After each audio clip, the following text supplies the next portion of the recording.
with you. Obviously, been preparing as soon as we got word on Sunday night. We get the word just like everybody else does. We get the word on selection Sunday. Some people have asked, do you ever know ahead of time where you're going to go, who you're going to play? We don't. We get it like everybody else. So as soon as we got our opponent, we started to get to work in preparation. Obviously, we need to continue to get healthy. I'll touch on that in a minute. A couple thoughts on Loyola. I think they're obviously a tremendous program, have had great success over a number of years. Final Four a couple years ago, Sweet 16 last year. So tremendous program, older guys as you'd expect, strong, tough kids, well coached. It's a great program, and they're certainly one of the best teams we've played all year, no question about that. As far as our health right now, we're I think getting healthier. I have no update on Kyle or Zed. Those will be game time decisions right now. And we'll know more here, honestly, in a couple days. I don't have an answer for you right now. Michi? Yeah, Michi's fine. What can you do with the week of practice that you haven't been able to do in the last couple of weeks? We've just been able to get a little more work in, to play a little bit more, to get up and down. We were not able to do that in this compressed schedule. So, you just have a little bit more time to compete and play against each other. Now we did give them Monday off from practice. They did some skill workouts, but gives you a chance to just kind of get up and down and play a little more. As a coaching staff, when you're coming off of such quick turnarounds like you have been, when you have a week to prepare for one team, what does that enable you to do as a coaching staff? How do you? I mean, I'm sure you could probably overanalyze things, but yeah. What are you able to do when you have a full week like you've had to prepare? Well, I think one, you're obviously not near familiar with them as you are with teams in your league, and vice versa. They can say the same. It's a lot of film study. I think you're trying to get a really good feel for them, and we did that starting on Sunday night. You're literally watching, and for a league opponent that you've already played once, you might watch 4 or 5 games. Obviously, for a team like this that we haven't played, you're watching most of their games throughout the year, at least their last 10 to 12. So it just gives you a little bit more time to kind of prepare and put a game plan in, and obviously playing on Friday does as well. Neither of those guys have practiced, have they? Or I'm assuming they've been able to do some things, but not full practices. Coach Williamson, what stands out about him as a defender? Obviously, the 2-time reigning MVC Defensive Player of the Year, I believe. He's terrific on both ends. He's a terrific player. I think there's no question he's an NBA player. He's got great versatility. Has been really productive for a long time. I think he played on their Final Four team and played an important role on their Final Four team. So he's a terrific talent. Older kid. They're all older. To be honest with you, they're a very old, strong, physical team, and that's why I think they've had so much success. And then obviously last year, the early exit in the first round, Justin Arns said that, you guys have been thinking about that ever since it happened. How much does that play on your mind in terms of something you feel like you have to rectify in this game, or is that not a storyline for you? We've talked about it. We owned it. That was a little bit different. That was a 2-15. Obviously, this is a matchup where I think it's different in that regard. But certainly, we talked about it. We owned it when it happened, and we want to be focused on being healthy and playing well. When you look at that for the last 5 games, the 4 losses, how much is the new season mantra a real thing going into March Madness? Well, I think your players feel it. Obviously, I think your guys embrace what kind of this time is all about. I think there's certainly a normal excitement. They still feel the tough stretch we had. I know they do. But I think our challenge is moving forward. And I think that's the thing. I've reminded them. We've had tough stretches. Teams have had tough stretches and then played well. We've had 3 tournament experiences here as a program, and 2 of them we played very well. 2 years we played very well in them. Obviously, last year we didn't, and I think as much as anything, the idea of a new season is a good thing. Sorry. Everything okay out there? My other question, I don't even remember at this point, so. Okay. Sorry. Yeah. If you can recall it, we'll come back to you here. You got to be able to play through distractions. Okay? All right? There's a focus required for coaches and reporters, all right? Just looking what Loyola was able to do to Illinois last year, and a lot of that personnel is still back. They kind of make you guard the full 30 seconds. Yeah. And for you guys, obviously, defense has been a little bit of a struggle this year. I mean, what's the challenge there with teams who are going to make you sit down and actually play defense? No, they really attacked in transition. I thought their tournament play, and they were a tournament team before winning that tournament. People thought they weren't, but they were clearly. You look at who they've beaten and how their schedule, but. Their tournament play was really impressive on the offensive end. They hang their hat on the defensive end. They're outstanding on that end. I think arguably the best defensive team we played. But offensively, they were really good. They were good in transition. They were good at really attacking.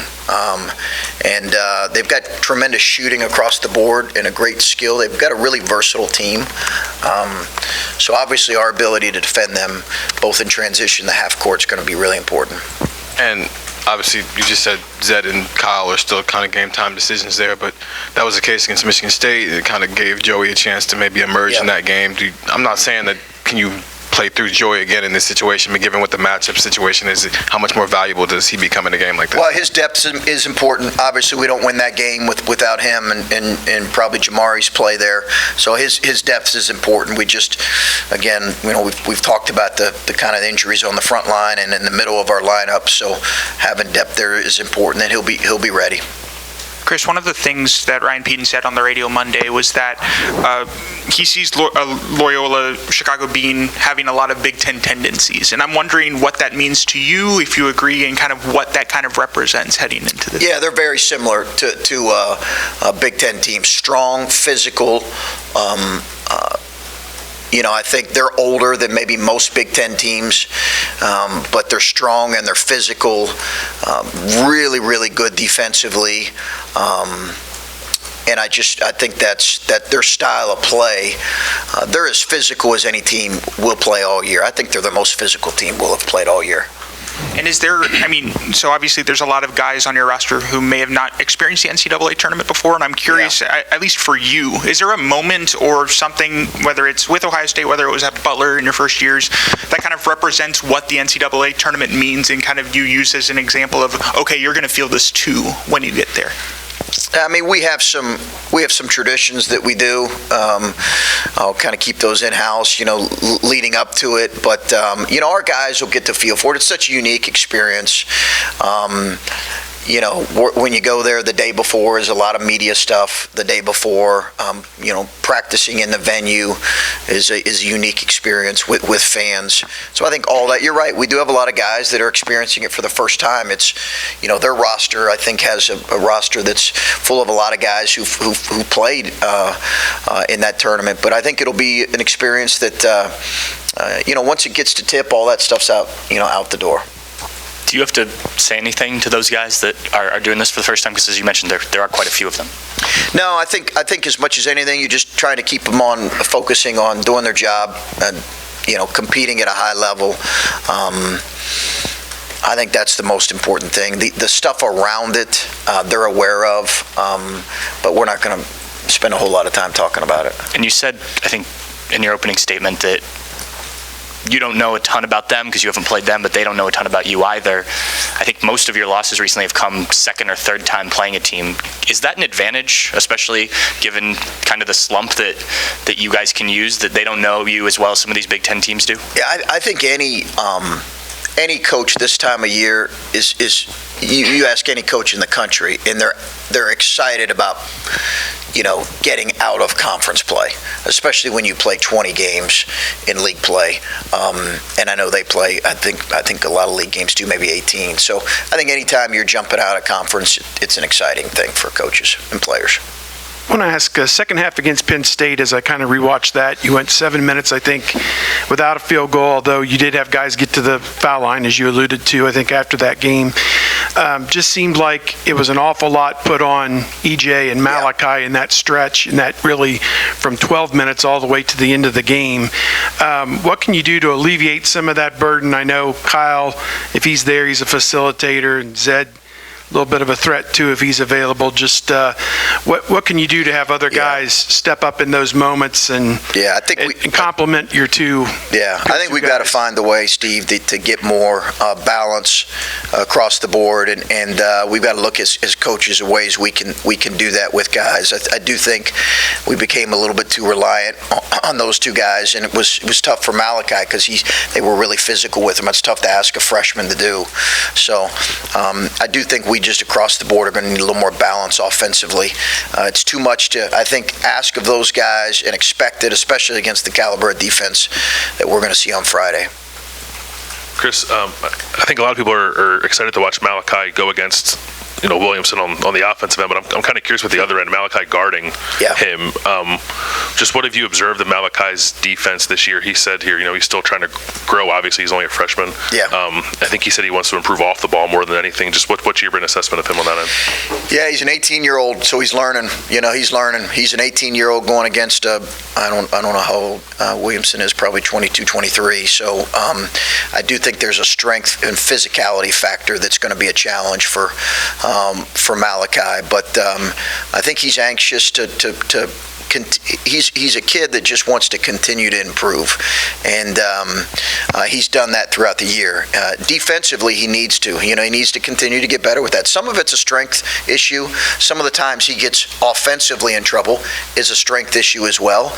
There's not a whole lot you can do about that, but I know he's got great respect for Williamson.